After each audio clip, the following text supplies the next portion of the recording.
એક થાંભલા દીઠ 5 લાખ 7 લાખ રૂપિયા એક થાંભલો નખાય એમને ચૂકવાય છે સાંભળ્યું છે, જેથી કરીને એ લોકોએ કોઈ આમાં આવવાનું નહીં. હવે જો કે આ બધા પાવર પ્લાન્ટ તો બધા ગુજરાતમાં જ કેમ આવી રહ્યા છે?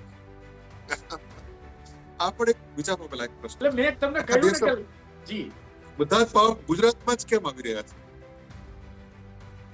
આ પણ એક વિચારવા લાયક પ્રશ્ન છે.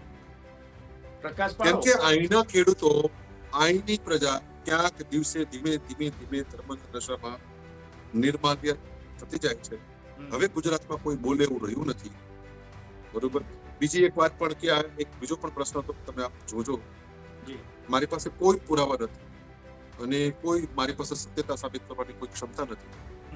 સીધું સાંભળેલી વાત છે, પણ તોય માનવા લાયક લાગે છે કે આ બધાય થાંભલા દીઠ આનું બહુ મોટું કમિશન ગોઠવાયેલું છે સ્થાનિક નેતાઓ જે તે વિસ્તારના. એક થાંભલા દીઠ 5 લાખ 7 લાખ રૂપિયા એક થાંભલો નખાય એમને ચૂકવાય છે સાંભળ્યું છે, જેથી કરીને એ લોકોએ કોઈ આમાં આવવાનું નહીં. કોઈ એ આમાં કે વચમાં પડવાનું નહીં. એટલે સ્થાનિક નેતાઓ બધા ચૂપ છે.